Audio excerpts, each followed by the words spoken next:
Salut, ça va bien? Eh bien, toi? Oui, ça va très bien, merci. Tu peux-tu me dire ton nom, s'il te plaît? Moi, mon nom, c'est Jello Donovan. Ok.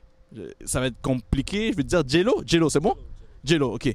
Moi, c'est Louis, ok? Donc là, aujourd'hui, on va poser une question. Selon toi, est-ce que tu crois à la vie après la mort? Moi, je pense que oui, c'est vaste. C'est vaste pour de vrai, je sais pas. Quand tu penses deep comme ça, tu peux pas croire que c'est juste le noir de ton sommeil que tu vas voir jusqu'à comme l'éternité. Ou c'est comme, est-ce qu'il y a vraiment rien, genre? En tout cas, ça. Ok, toi, quand tu vas mourir, là, est-ce que tu penses que tu vas aller au ciel ou en enfer? Ça, j'en sais rien. Ça, c'est to God. C'est pas moi. C'est quoi ton background, toi? Est-ce que tu es chrétien, musulman? Comme t'as grandi avec des bases chrétiennes ou musulmanes? Moi, je suis chrétien. Chrétien. Ok, so, Jello, c'est ça? Jello, toi, là, est-ce que tu te considères une bonne personne? Moi, je sais pas, c'est pas à moi de le dire, ça sera aux gens de dire est-ce que vous pensez que je suis une bonne personne ou pas? Yeah, yeah. Une bonne personne? Ouais, une bonne personne. I love broski right Une here. bonne personne? Yeah, You know. Ok, mais là, je sais pas c'est quoi que tes amis se basent pour te dire que tu es une bonne personne. Est-ce que tu as déjà entendu parler de la loi de Moïse, les 10 commandements? J'ai déjà entendu oui. Est-ce que tu peux m'en nommer quelques-uns? Je m'en rappelle plus, pas te mentir. Ou- Ça fait longtemps que je suis pas allé à l'église. Ok, est-ce que tu peux me nommer des marques de bière? Euh, Corona. Parce que c'est à cause de choses. Je sais pas. Ok, mais c'est... Heineken. Heineken. Coors Light. Bud Light. Bud Light, ok. Tu m'en as nommé 4, mais t'es pas capable de me nommer un commandement. Exact. Ok, regarde, on va faire le test pour voir si t'es une bonne personne, Gilo. T'es prêt? Donc ce test-là va définir si moi je suis une bonne personne. Exactement. Ok, vas-y. Est-ce que tu vas être honnête avec moi? Vas-y. Est-ce que tu as déjà volé? Oui. Comment on appelle une personne qui vole? Un voleur. Est-ce que tu as déjà menti? Oui. Comment on appelle une personne qui ment? Un menteur. Donc, qu'est-ce que tu es? Un pêcheur. Un voleur et un menteur. Un pêcheur. Ok, regarde, maintenant je vais te dire quelque chose. Jésus a dit, si tu regardes une femme pour la convoiter dans ton cœur, tu as déjà commis de l'adultère avec elle. Donc, tu n'as pas besoin de commettre une action de sexe, tu comprends? Juste en la regardant puis en la désirant, tu as déjà commis l'adultère. Donc, Jésus a dit, si tu la regardes comme ça, c'est de l'adultère. Donc, est-ce que tu as déjà checké une femme en la désirant? Non. Est-ce que tu as déjà regardé la pornographie? Non. Ok, regarde. Là, c'est pas des jokes là qu'on est en train d'avoir là. Là, c'est vraiment non. Ok, regarde, je vais te dire quelque chose.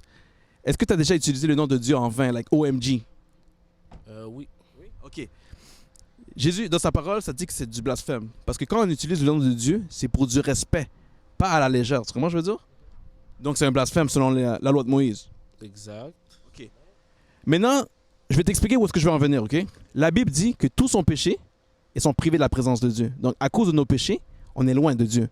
Donc personne n'est bon. On a tous déjà péché. Tu comprends ce que je veux dire? Exact. Donc si tu meurs aujourd'hui, Jello, est-ce que tu penses que tu vas aller au ciel ou en enfer?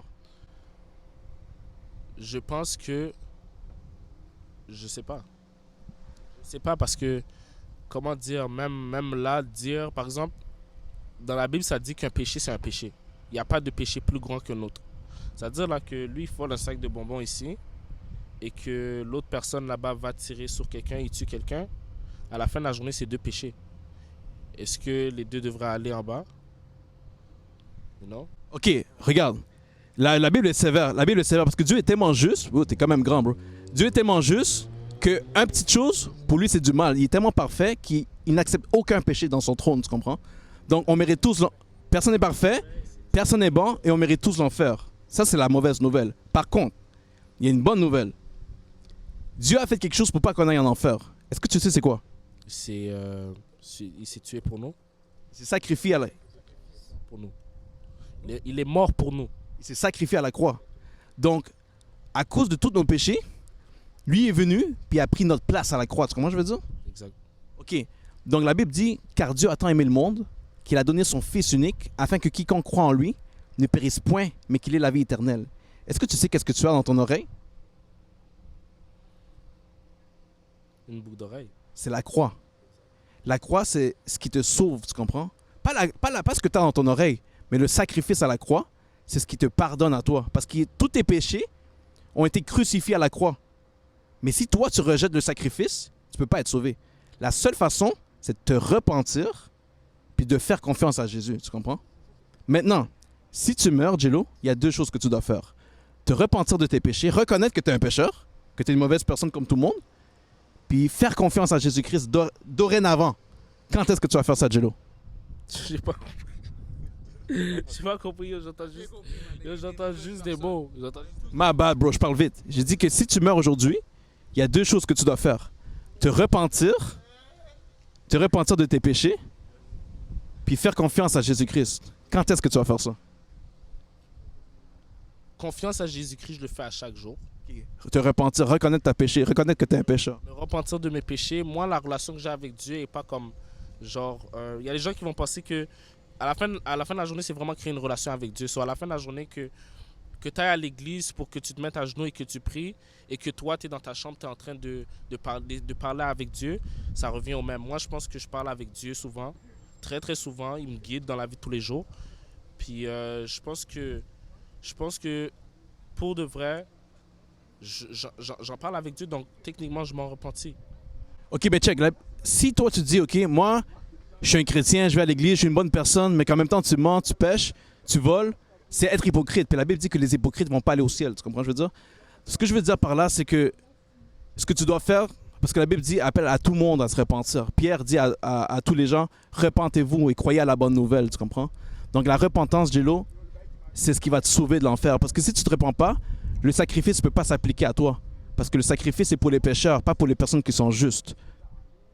Tu comprends-tu? Ouais. OK. La bonne nouvelle, c'est ça. C'est que Dieu, il t'aime, puis il s'est sacrifié pour toi, puis il peut te sauver de l'enfer. Il faut juste que tu te repentes, puis que tu lui fasses confiance. Tu comprends? Donc, est-ce que ce que je te dis, est-ce que tu vas y réfléchir par rapport à tout ce que je t'ai dit? Ouais, je réfléchis. Jello, merci beaucoup. Puis avant que je te quitte, je vais donner quelque chose. Donc ça, c'est le Nouveau Testament en anglais, le livre de Jean. Tu peux le lire. Mais je te remercie, j'ai apprécié pour ta patience, ton honnêteté. Puis c'est ça, man. C'est juste ça que je voulais dire, bro. Merci beaucoup, man.